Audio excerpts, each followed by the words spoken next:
Since the outbreak of coronavirus, there have been many conspiracy theories, among them 5G technology being linked to the virus. Some have said even radiation from the various installations have killed several birds, and this could be one of the things that sparked the spread of the coronavirus in Wuhan, China. Well, joining me with some thoughts on this, Ghanaian entrepreneur, Dr. Prince Kofi Klujasin, founder and executive chairman of Celtel Networks Ghana Limited. Great to have you in the studio, sir. We don't always have this opportunity. So tell me this is not true, that 5G has anything to do with coronavirus. Before you even arrive at the subject of what is 5G, yeah, before you link it to what they call coronavirus, is the first you need to establish. Yeah. And then you need to it also remind me, many years ago, when we started this Celtel project in the 90s, we installed a 250 feet antenna at McCarthy Hill. Right. At that time also, we were dragged to the frequency board. Even at that time, that there was radiation of McCarthy Hill and others. Now, for the 5G story that are going on right now, when you look at some of the videos, one on Nigeria, one on the UK, and you really look at what was happening before this migrated to 5G. Sometimes, if you know what is the industry, you would wonder how come.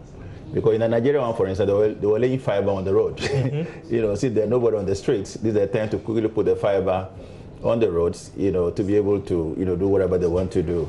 Now, in the UK, it was the same thing. If you see the video in the UK, it was a lady asking people laying fiber. And they said, oh, is that a 5G fiber that you are laying? Right. And then it became a major. Now, there is no scientific, ruling today on whether or not 5G is causing coronavirus. It is not, from my own personal experience for the last 30, 40 years in this business. Right. First of all, whatever you talk about, the transmission of that thing is coming from your phone. Whatever the antenna, the tower is, that they don't do anything unless you press this button. It does not transmit. Okay. Now these projects are what we call in frequencies, like JoyNews 99.7. They don't do anything until the frequencies are located by the NCA in Ghana, for instance. Now the frequencies that are being used for the 5G are old frequencies. They are not nothing new. It's okay. 3.5 gigahertz, 2.5. 3.6, which are old frequencies that have been aligned now to operate in the next generation, which is high speed. Now, the problem with the 5G or the issue of the 5G now, the country has reached a certain point where things might go very faster than they were. Now, if you look at this government, for instance, they have about 1.2 million cases in free SHS. What are they going to do? You need to connect them. Now that the pandemic has reached, what is being talked about is not the disease, but how do you be able to do connectivity for schools, students, what of video conferencing has emerged, so many things. Now, today, those issues go on a very slow pace. So today, the 5G, which is coming, who's not been here yet, will make sure things, go very fast. If you remember, yeah, we started from what we call 1G, 2G, to 2G, 3G, 4G. And some of us are still at 3G. Even 6G has been announced already. Interesting. So this sounds like a good thing, like something that we should all embrace. But it appears there's so much politics surrounding this. When you talk about China, when you talk about the US, when you talk about the UK, why is it so difficult for us to roll this out? I mean, on the international level, why is there so much politicking going on? Well, you have to understand what is politics. Politics is power and money. You can translate politics into whatever you want. Politics is power and money.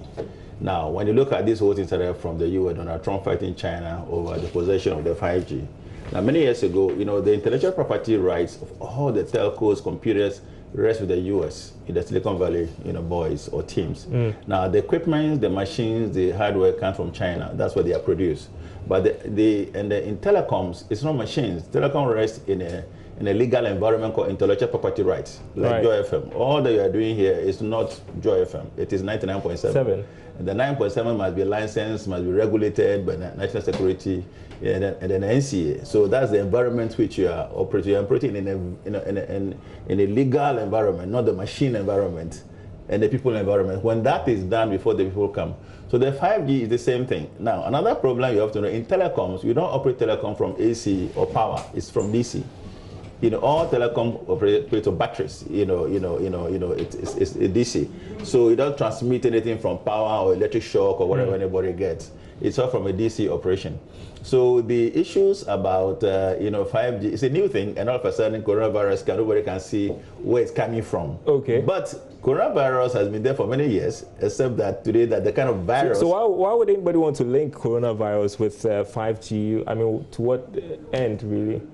Well, if you look at one of the video I saw was Pastor Chris even, and I was very surprised and shocked about Pastor Chris, who is attributing the 5G to that, then immediately his colleague Ashimolo came and reported him that it's not true.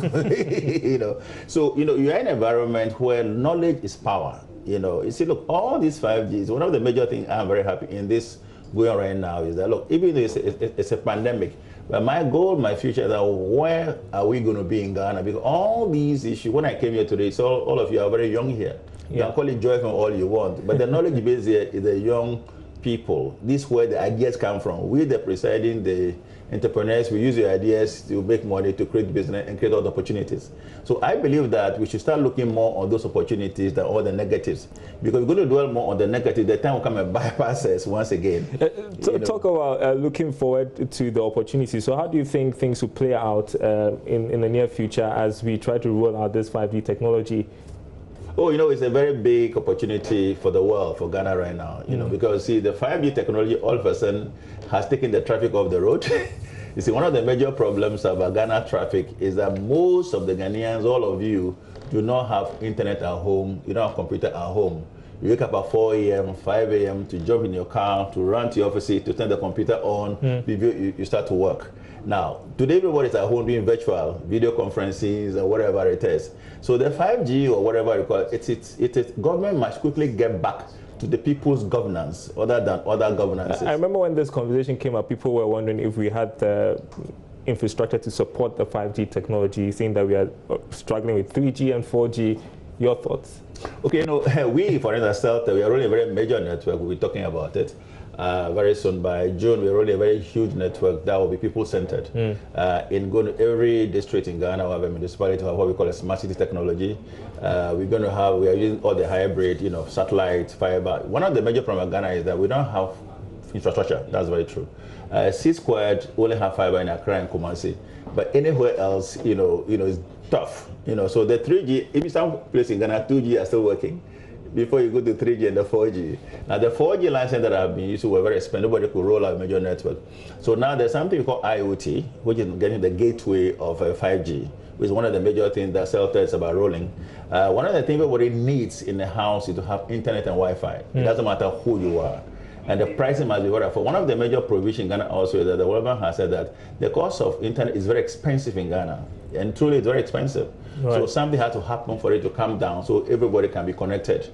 Now, if everybody is connected, most of you don't even have to come to work, because most of you who are in the media, you can communicate from anywhere on your phone. That sounds cool. In these days, we want to promote working from home and all. Yes, this is one of the projects that we're launching very soon under Celta Networks. So if you look at the country today, I think Ghana is very well positioned because what is being talked about right now, especially with the universities, if you look at the University of Ghana, they want all of you to go on the portal, they're asking Vodafone to go and pick up a SIM card, there's crisis there. Because people are from villages in Ghana. We need to recognize that we are all from villages in Ghana, and that's where we want to be. Great. That's our spirit and soul are. So we need to connect those villages and connect them to whatever we want to connect to. Somebody called me this morning about some problem. I said, look, CNN is in a village in Atlanta. It's not even Atlanta, but the whole world watches CNN. Netflix is some village somewhere in San Benito. So much. We are running out of time because we have to go to Parliament to cover it live. Dr. Prince Kofi Kujasin, founder and executive chairman of Celta Networks Ghana Limited. I appreciate your thoughts this afternoon. You have been watching The Marketplace.